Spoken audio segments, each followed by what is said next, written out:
Nabi SAW juga memberikan kata kunci kepada kita melalui nasihat kepada salah satu sahabatnya yang bernama Wasibah radhiyallahu anhu. Sahabat ini mengeluhkan kepada Nabi SAW tentang kondisi hatinya yang kadang-kadang tidak tenang. Maka Nabi SAW berkata kepada beliau, "Istaftih nafsak, istaftih qalbak ya Wasibah." Coba kamu tanyakan fatwa itu ke dalam dirimu sendiri, hai Wasibah. Dan tanyakan juga ke dalam hatimu. Thalathan, 3 kali Nabi ulangi. Lalu beliau mengatakan, wal ithmu, al-birru matma'annat ilaihi nafs, watma'anna ilaihi al-qalb. Ketahuilah kebaikan-kebaikan kalau kau sibuk lakukan, ketaatan-ketaatan, itu akan membawa kepada ketenangan jiwamu. Ini dari saksi bahasan kita. Dan akan menenangkan hatimu. Sehingga keadaan bagaimanapun kita bisa menerima. Gitu. Kemudian beliau mengatakan, wal ism mahaka fi nafs wa taraddada fi sadr wa in aftakan nasu wa aftuka. Artinya, dan dosa itu selalu membuat engkau gelisah. Dan membuat jiwa itu tidak tenang. Serta hati itu selalu tergoncang.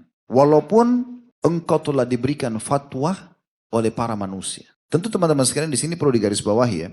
Kalau yang dimaksud dengan hadis Wasibah radhiyallahu anhu ini sesuatu yang belum jelas hukum halal haramnya. Kalau kita masih ragu ini benar nggak sih, ini boleh nggak sih gitu. Maka kembali kepada hati kita. Tapi kalau sesuatu yang sudah jelas halal haramnya nggak boleh lagi kita tanya hati kita. Jelas babi haram, nggak usah bilang hati saya tenang nggak sih. Nggak perlu, udah haram selesai.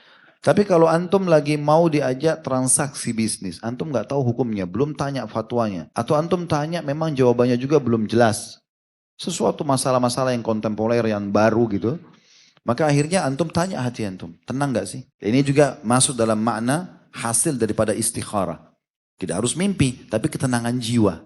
Ibnu Rajab rahimahullah mengatakan, hadis Wasibah ini, dan yang semakna dengannya menunjukkan agar kita selalu merujuk pada hati ketika ada keraguan.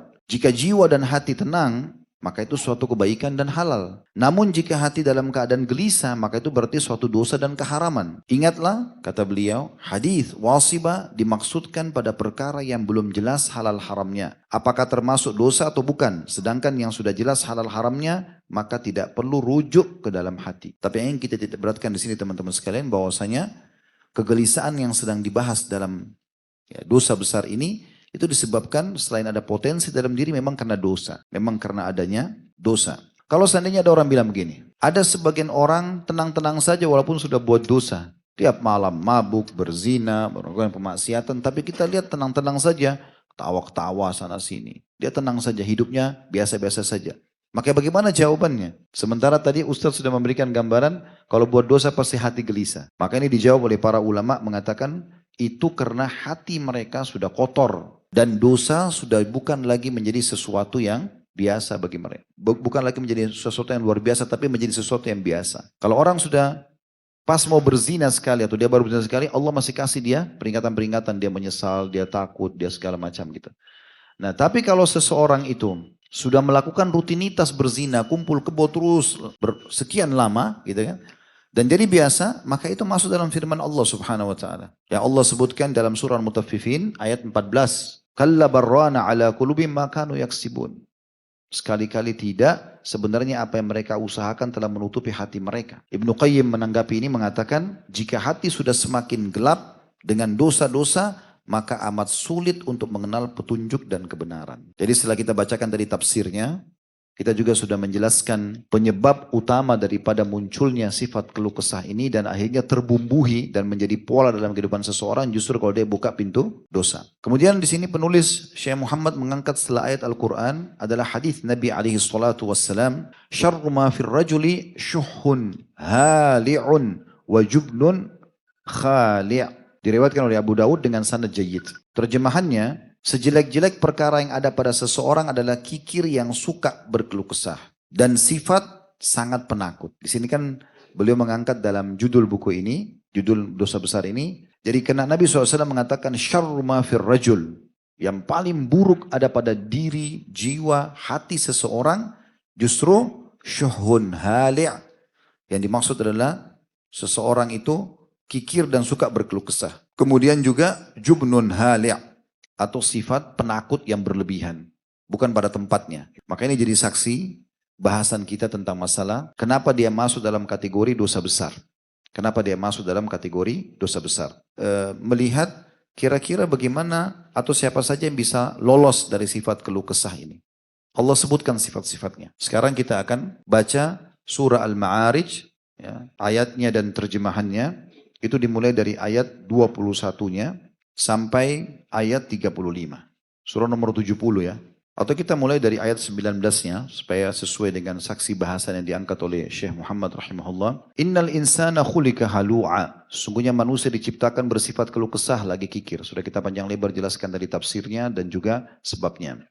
Kemudian ayat 20-nya idza massahu syarru jazu'a. Kalau ditimpa kesulitan dia selalu berkeluh kesah. Dia bukan justru menerima sebagai keputusan Allah. Ayat 21-nya wa idza massahul khairu manu'a. Dan apabila dia mendapatkan kebaikan, dia sangat kikir. Nah kata sebagian ulama ini ada hubungannya ya. Kapan orang itu selalu kalau antum ketemu isi hidupnya keluh kesah. Suami saya begini, istri saya begini, anak saya begini, pekerjaan saya begini. Keluh kesah saja. Tidak ada bahkan lisannya mengatakan Alhamdulillah. Pastikan orang itu kikir. Ini seperti satu paket. Sebagaimana juga orang kalau kikir, pasti keluh kesah hidupnya. Kemudian kita masuk di ayat, bukan 21, tapi ayat 22-nya ya, solusinya di sini. Illal musallin. Golongan pertama yang bisa lolos dari sifat keluh kesah dan pelit ini adalah orang-orang yang mengerjakan sholat. Di ayat 23 yang dijelaskan sholatnya seperti apa? Alladzina hum ala sholatihim daimun. Mereka yang tetap atau rutin selalu mengerjakan sholat itu. Kata sebagian ulama, maksudnya dia menjaga 3 hal. Ketepatan waktu sholatnya, ketepatan gerakan sholatnya, dan ketepatan bacaan sholat. Bergabung 3 hal ini. Azan langsung, gak ada aktivitas lain. Masjid, selesai. Mau raja ketemu dia pun tidak ada urusannya. Sekarang raja yang sebenarnya sedang memanggil Allah subhanahu wa ta'ala. Tepat waktu. Yang kedua tepat gerakan. Gak buru-buru, tenang, tumaknina semuanya. Allahu Akbar, baca dengan tenang, ruku Allahu Akbar dengan tenang, sami Allah liman hamidah dengan tenang i'tidalnya, dan tumaknina dimasukkan oleh para ulama dalam wajib sholat. Dosa orang kalau tidak tumaknina, bahkan bisa batal sholat. Dan yang ketiga, tepat bacaan. Benar bacaannya, baik itu zikir-zikirnya ataupun ayat-ayat Al-Qur'annya. Ini sifat yang pertama yang lolos dari masalah ini. Yang kedua adalah ayat 24-nya. Allah sebutkan, berarti ini semua sibuk dengan amal saleh ya, sehingga keluh kesah ini tidak ada dalam diri kita. Walladzina fi amwalim haqqum ma'lum. Dan orang-orang yang dalam hartanya tersedia bagian tertentu. Dia khususkan gajinya, pendapatannya. Untuk siapa? Ayat 25. Lis-sa'ili wal mahrum. Yang dia khususkan setiap hari, setiap bulan, dia keluarkan untuk orang miskin yang meminta dan orang yang tidak mempunyai apa-apa, maksudnya tidak mau minta. Ini potongan pertama, orang yang dikasih ini sudah umum, kita tahu. Orang minta kita kasih. Kalau tidak kasih udah jelas dia pelit gitu kan. Tapi ada potongan yang kedua ini perlu digaris bawahi. Mahrum, di sini terjemahannya adalah orang yang butuh tapi tidak mau minta. Ini yang perlu antum kejar. Ada orang kelihatan kayak orang mampu, padahal sebenarnya tidak. Karena dia tidak mau mengemis. Karena memang ini satu hal yang aib tersendiri ya. Larangan dalam Islam untuk mengemis itu. Kecuali orang dalam keadaan darurat sekali. Dia tidak bisa, kalau tidak minta, pada hari itu dia bisa mati. Dan ulama membatasi orang kalau mengemis itu, kalau dia tidak punya makanan dan dia bisa makan. Tidak ada nih, dia sudah kelaparan. Dia kalau tidak minta dia bisa mati kelaparan. Dia minta. Kalau dia sudah dapat makanan untuk siang misalnya. Dia lagi minta di siang hari. Udah ada makanan siangnya, nggak boleh dia minta untuk malamnya. Saking tegasnya dalam Islam tidak boleh mengemis itu. Dan di zaman Nabi SAW dulu dalam riwayat-riwayat sahih pernah ada orang datang kepada Nabi SAW. Dia minta sesuatu padahal dia orang mampu. Maka Nabi SAW berikan. Lalu kemudian Nabi SAW bersabda setelah orang itu pergi. Ada sebagian orang yang datang minta kepada aku dan aku berikan. Tapi pada saat dia keluar, dia sedang memegang bara api neraka. Karena dia orang mampu, kenapa dia mengemis gitu. Lalu kemudian kata para sahabat, ya Rasulullah, kalau begitu kenapa anda berikan? Toh jelas-jelas itu tidak baik. Kata Nabi SAW, karena Allah melarangku untuk pelit. Maka aku tetap memberi, karena dia ngotot minta. Nanti dosa besar yang akan datang insya Allah, itu kita bahas ada 2 bab di sini tentang masalah bakhil. Mudah-mudahan keluar dari sini kotak amal jadi penuh semua. Lewat kotak amal, kasih nggak ya? Kasih nggak ya? Temannya syaitan. Yang ketiga, Walladzina yusaddiquna biyaumiddin, ayat 26-nya. Yang selamat dari dosa besar ini adalah orang-orang yang mempercayai hari pembalasan. Tahu dia akan kembali ke hari kiamat nanti. Ada hari kebangkitan, dia akan masuk ke dalam surga. Targetnya itu. Jadi bagaimana dia beramal untuk masuk surga dan bagaimana dia selamat dari tempat yang lain yaitu neraka. Ini imannya tentang hari kiamat. Dan ayat 27 masih berhubungan dengan ayat 26-nya. Walladzina hum min adzabi rabbihim musyfikun. Dan orang-orang yang takut terhadap azab Tuhannya. Sama ya, maksudnya takut disiksa oleh Allah sehingga dia tidak mau berbuat dosa. Ayat 28-nya inna adzab rabbihim ghairu ma'mun, karena sungguhnya azab Tuhan mereka tidak dapat membuat orang merasa aman. Artinya bisa datang setiap saat. Orang yang terus berbuat dosa sehingga gelisah hatinya, ini nggak bisa tenang. Dan dari mana dia bisa dapat jaminan Allah tidak hukum dia? Bisa setiap saat. Ini lagi duduk begini Allah bisa permasalahkan satu urat saraf di belakang antum, punggung atau encok, nggak bisa berdiri. Tidur, bantal disalahin, salah bantal. Dan Allah lagi uji tuh, ini leher saya kasih pinjam kamu 30 tahun tidak pernah disyukuri. Ini coba, balik saja nggak bisa. Kemudian selanjutnya, sifat yang keberapa nih?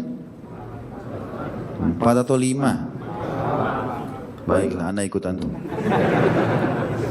Ayat 29-nya, walladzina hum li furujihim hafidhun, dan orang-orang yang memelihara kemaluannya. Maksudnya di ayat 30-nya, illa ala azwajihim aw ma malakat aymanum fa innahum ghairu malumin, kecuali terhadap istri-istri mereka atau budak-budak yang mereka miliki, maka sungguhnya mereka tidak tercela. Artinya tidak berzina. Pelampiasannya harus pada pasangan yang halal. Kemudian ayat 31-nya, faman ibtagha wara'a dzalika fa ulaika humul adun, barang siapa yang sengaja mencari yang balik selain daripada yang halal tadi, maka mereka adalah orang-orang yang melampaui batas. Maksudnya sengaja berzina. Padahal Allah berikan kemudahan dia untuk menikah. Ya, apalagi hidup di Indonesia, nikah mudah. Kenapa nggak menikah? Perangkat sholat, Quran, bisa nikah. Tapi tidak mau nikah-nikah. Allahu a'lam. Kenapa? Kalau masa corona kemarin antum nikah itu luar biasa. Banyak yang mau nerima mahar murah. Tiba-tiba hadir di Blok M sebelum corona, hadir sekarang hadir sudah punya anak. Selanjutnya ayat 32-nya, walladzina hum li amanatihim wa ahdihim ra'un, dan orang-orang yang memelihara amanah-amanah yang dipikulkan dan janji-janjinya. Sekali ucapkan komitmen, ya saya datang, insya Allah datang. Ada udzur syar'i sampaikan, ya saya akan beri, jangan pungkiri. Selanjutnya ayat 33-nya sifatnya, walladzina hum bi syahadatihim qaimun, dan orang-orang yang memberikan kesaksiannya. Maksudnya kesaksian pada yang benar, kesaksian yang benar-benar. Kalau ada orang benar kita dukung gitu ya. Kemudian Allah ulangi di ayat 34-nya kembali kepada ayat 22 tadi tentang sholat. Walladzina hum ala sholatim yuhafidun, dan orang-orang yang rutin memelihara sholatnya. 3 hal tadi ya. Apa itu? Tepat waktu. Kemudian tepat gerakan. Kemudian tepat bacaan. Lalu terakhir Allah tutup di ayat 35-nya, ulaika fi jannatim mukramun. Selamat dari sifat keluh kesah, dan juga yang tadi punya sifat-sifat itu mereka akan kekal di surga, lagi akan dimuliakan. Ini kenapa kita baca Al-Ma'arij ini, karena lanjutan daripada ayat yang diangkat oleh penulis tadi. Allahu a'lam.